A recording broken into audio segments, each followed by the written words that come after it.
Bonjour tout le monde. Bonjour à tous. Alors c'est parti cette fois-ci pour la recette de la ratatouille. Alors on va vous montrer déjà tout ce qu'il faut et en quantité par rapport à notre base à nous, par rapport à notre recette et de façon à faire 5 bocaux de 0,5 litres. Ouais.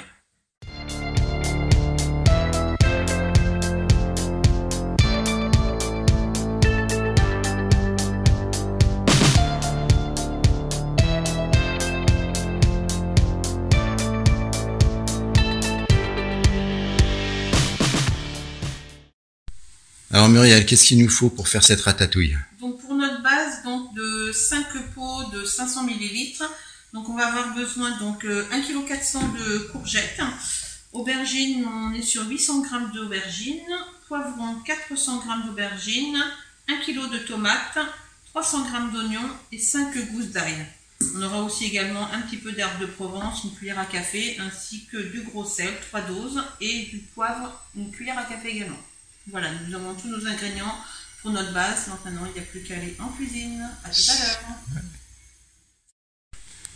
Ben, comme je l'ai déjà dit, mais je vous le redis, hein, tout ça c'est donc du jardin. Donc les poivrons, on a de la chance, il y en a qui ont réussi à mûrir, donc ils sont quand même assez beaux. On a donc les courgettes aussi, vous voyez les courgettes, ça on cueille en fonction de nos besoins. Bon, il y en a quand même qui sont dans le frigo depuis un petit moment. Et parce que cette recette, on doit la faire depuis un bail, mais voilà, on manque de temps. Puis les aubergines, comme je vous disais, ça a vraiment du mal à venir. Les cœurs de bœuf et toujours donc les paolas et les oignons, tout ça, ça donne bien. Il y a que l'ail finalement, ben voilà, qui est pas du jardin. Mais ça va changer peut-être cette année. Et voilà, c'est reparti. Tous les légumes sont coupés. Vous avez vu cette petite présentation que je me suis fait là? Ça, tout est dans des récipients. Ça m'a fait une petite dînette, du plus petit au plus grand. Voilà, on s'amuse comme on peut en travaillant. Ouais, c'est pas mal, ça a de la gueule quand même. Et là maintenant, eh ben, il va falloir faire cuire tout ça. Alors, donc très important, c'est que moi, ce que j'ai lu en tout cas, dans la recette de la ratatouille, on mélange pas tout comme ça d'un bloc. On fait tout rissoler avant indépendamment. Donc courgettes, aubergines, tomates aussi, les poivrons et puis les oignons. L'ail, bien sûr, après on le met quand tout a été déjà pré-cuit. Et bien ensuite on mélange tout et on met l'ail. Et là tout ça normalement ça rentre dans notre gros wok. Et quand je vois comment c'est volumineux, d'un seul coup je doute. Mais non, pourtant on l'a déjà fait. Bon, allez c'est parti, on va envoyer. Ah, je vous montre un truc, il nous restait des poivrons, donc de la cueillette. Alors ce que l'on fait, c'est que on les coupe en fait en petits morceaux, comme ça, on les ensâche directement dans des sachets donc de congélation et on les met tels quels au congélateur cru. Et quand on les ressort pour les besoins donc d'une recette, potentiellement bah pourquoi pas pour une ratatouille si jamais venait à pu y avoir de poivrons sur la planche et qu'il nous reste des courgettes, des aubergines, des oignons, et bien dans ce cas-là on peut sortir les sachets comme ça, et bien c'est impeccable. On fait plein de choses avec. Muriel a fait un riz espagnol aussi avec les poivrons comme ça, c'est nickel. Les pizzas aussi, ouais, nickel, impec. Il n'y a pas besoin de les blanchir. En tout cas, nous, c'est comme ça qu'on fait.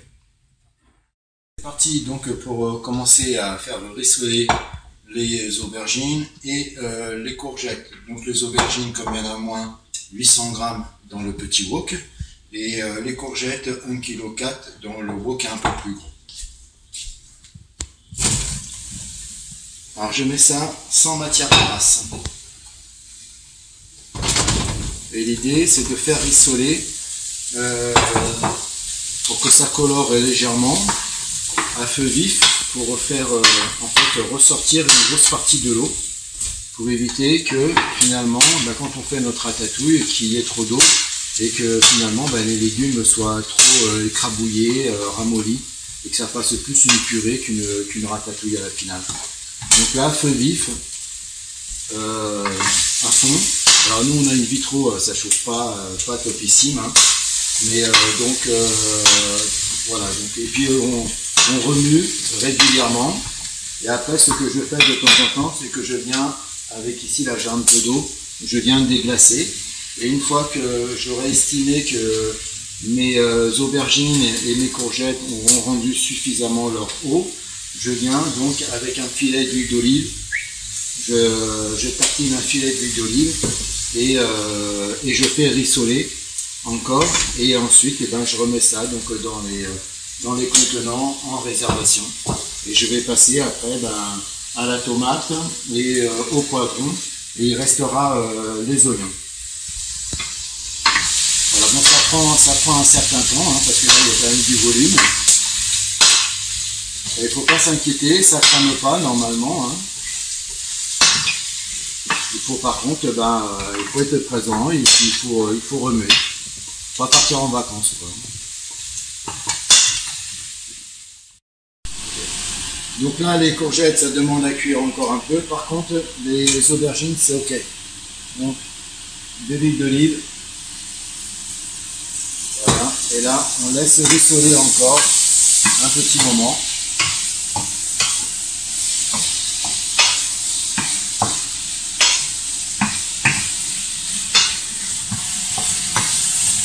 Voilà. Là, ça va nettement moins accrocher maintenant avec l'huile. On laisse bien s'imprégner. Toujours un peu vif. Moi, j'ai un peu baissé là ma plaque. Et puis là, je continue à tourner en fait. Il ne faut pas que les courgettes se transforment en purée. Et elles ont encore un peu d'eau à recracher. Donc on ne va pas s'enquer pour mettre de l'huile d'olive. Bon, les aubergines, toujours sur le feu avec l'huile d'olive. Impec. Les courgettes là, ça attache de plus en plus. Si je continue à remuer, à déglacer, ça ne va pas le faire. Donc là, maintenant, je mets l'huile d'olive. Ça va représenter, je pense, à peu près à chaque fois une cuillère à soupe en fait. Et là, voilà, je laisse assez vite bien saisir, sans faire cramer surtout. Ça fait un peu doré, mais il ne faut pas que ça crame. Je pense que les aubergines, là, je vais les retirer. Elles sont pas mal. Donc, je les ai laissées quoi, les aubergines, peut-être 10 minutes, à tout casser. 10 minutes. Ouais, 10 minutes. À partir du moment où j'ai mis l'huile d'olive. Là, je vais les remettre, en fait, dans le contenant. Donc, j'ai fait tout à l'heure. En essayant de ne pas en mettre partout. Voilà, ça c'est réservé. Et direct j'enchaîne avec les oignons. Je remets pas d'huile, je ne lave pas le wok, c'est pas la peine. Et je vais faire suer les oignons.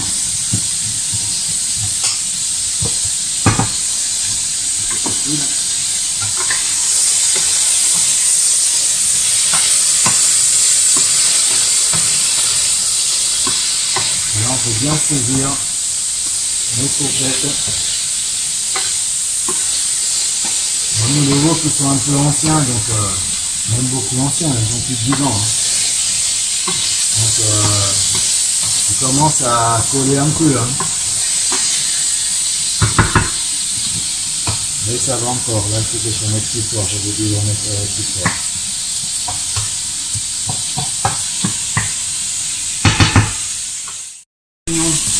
Ils sont pas mal là.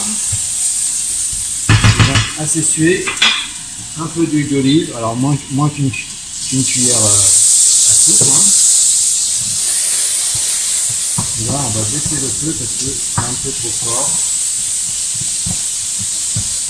Je vais même le retirer un peu parce que je me suis emballé. Là ici, je commence à avoir un peu détaché là dans le fond. Je vais déglacer un peu. Ça va libérer tous les souches. Encore un peu. Voilà. Et je viens mettre les tomates. Et là, les tomates, il va falloir que ça réduise. Hein. Ça va prendre, c'est ce qui prend le plus de temps là dans cette étape-là, c'est les tomates en fait, finalement.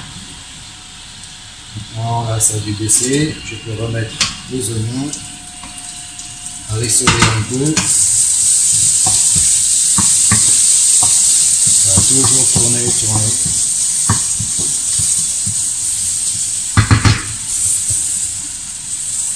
Bon, je pense que je vais pouvoir réserver les oignons, ils sont bien là. Voilà, les oignons sont réservés. On met ça dans la chronologie tout à l'heure.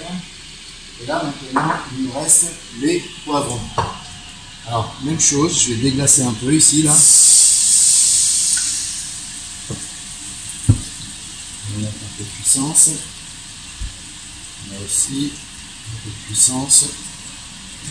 Et là, c'est parti pour les poivrons maintenant. Et quand les poivrons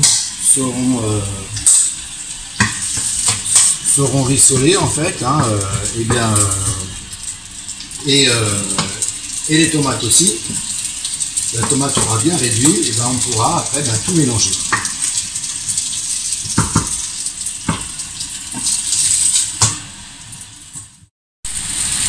Bien, ça mijote. Alors vous voyez donc là. La tomate, hein, les tomates, c'est à feu vraiment bien vif. Toujours le même principe, hein, ça, comme pour la sauce tomate, on remue régulièrement. Les poivrons, ils sont pas trop mal, ils commencent déjà à se ramollir un peu. Que je cadre un peu mieux quand même. Alors j'ai oublié de vous rappeler les bases, donc les bases, le grammage. Les oignons, c'était 300 grammes tout à l'heure. Les poivrons, c'est donc 400 grammes et les tomates, on est sur 1 kg. Vous pouvez mettre 1,2 kg même, hein, c'est bon, ça passe. Hein. Ce qu'il faut, c'est pas avoir trop de jus de tomate. On risque de complètement ramollir après les aubergines et les courgettes, surtout les courgettes en fait. Bon, j'ai retiré les poivrons, donc l'huile d'olive aussi, un petit peu moins d'une cuillère. Là, les tomates, c'est bien. Comme c'est là, comme en ce moment, là, c'est pas mal. Parce qu'il nous faut quand même encore... il nous faut du jus quand même. Hein. Et ben, je vais mettre tout de suite les poivrons. J'ai baissé mon feu. Hein. Je vais éteindre la haute, qui fait un boucan pas possible. Quand ça s'éteint, ça fait du bien, ce truc-là. Ensuite, on va venir y mettre nos aubergines. Alors, il n'y a aucune chronologie, hein, bien entendu. Vous mettez comme vous voulez. Ensuite, les courgettes.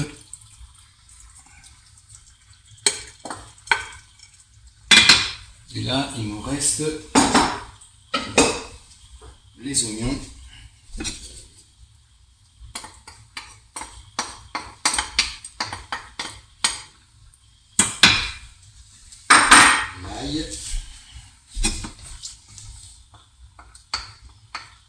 Et on va mélanger tout ça.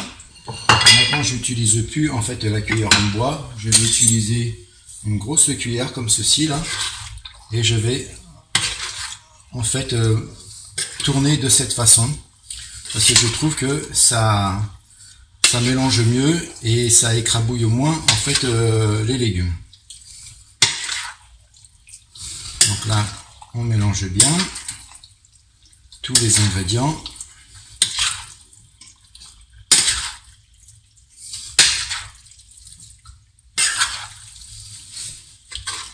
Et on va rajouter le sel, le poivre. Alors le sel, que je regarde ce qui est écrit. Qu'est-ce qu'on a dit au sel? Le sel, 3 doses. 3 belles dosettes de sel. Donc nos dosettes à nous, ça doit représenter quoi? Une demi-cuillère à café? Ouais. Hein, je pense, hein, parce que je crois que j'avais dit dans une vidéo une cuillère à café, mais je pense que ça fait trop, une cuillère à café. Hein. Donc ça, ensuite le poivre.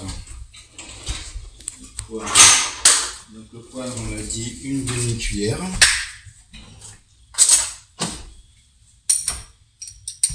Voilà, une bonne demi-cuillère. Après, donc, l'assaisonnement, c'est comme vous aimez, hein, bien sûr. Hein.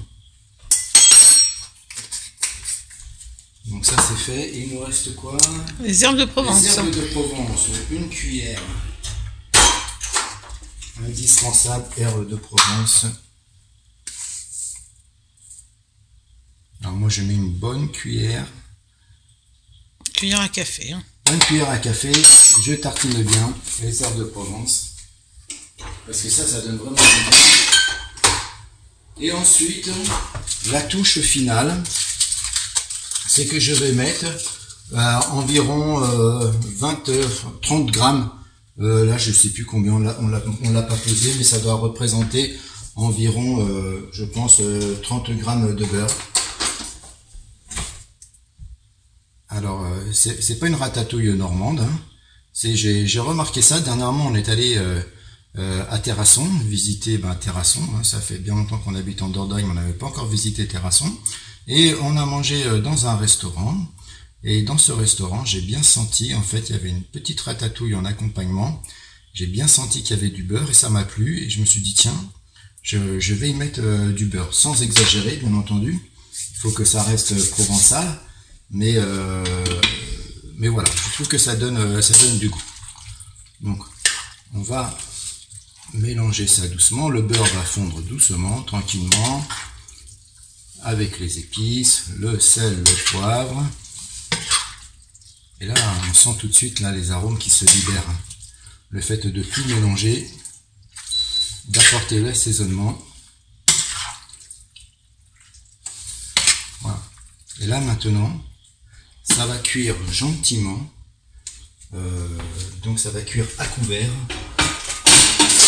gentiment, le temps nécessaire. Ça à contrôler en fait. Hein. Ce qu'il faut, c'est que les légumes soient bien cuits, bien entendu, mais que ça ne se transforme pas non plus en purée. Et là, on couvre. Donc il est pile poil à 16 heures. Je vous dirai à peu près combien de temps c'est resté sur le feu. Bien, nous voici à l'étape finale de cuisson. Finalement, on l'a laissé cuire que une demi-heure. Il est 16h30 parce que ça va encore cuire dans les bocaux pendant 1h30 le temps de la stérilisation. Donc ce sera largement suffisant. Donc là, les courgettes sont juste un tout petit peu croquantes. Les aubergines sont cuites. Ça va, tout va bien. Donc on va mettre ça maintenant dans les bocaux. Allez, voilà, je les mets dans les bocaux. J'essaie de prendre aussi du jus. Essayer de faire une répartition assez équitable.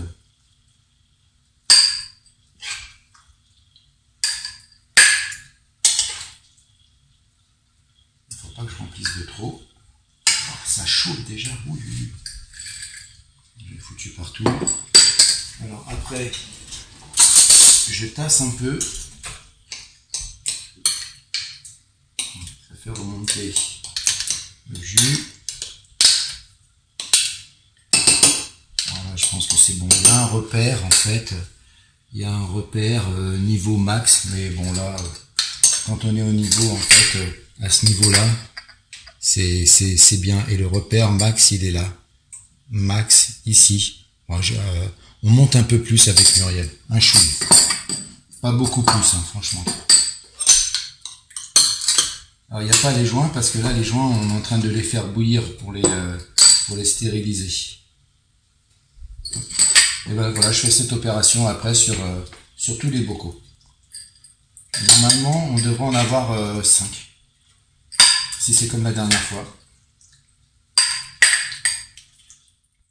Les bocaux sont remplis finalement, on en a fait 6 et on s'est interrogé avec Muriel en se disant mais comment ça se fait qu'on en a fait 6? Et ben c'est tout simplement que on avait oublié par rapport à la fois précédente que l'on avait mis 200 grammes de courgettes en plus. Donc voilà, c'est ce qui nous fait en fait le delta.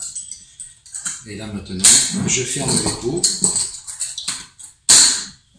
Et puis tout ça, ça va partir en stérilisation pendant 1h30. À partir de la mise en ébullition, en fait, de l'eau, 100 degrés 100 degrés 1h30. Voilà, les bocaux sont dans le stérilisateur.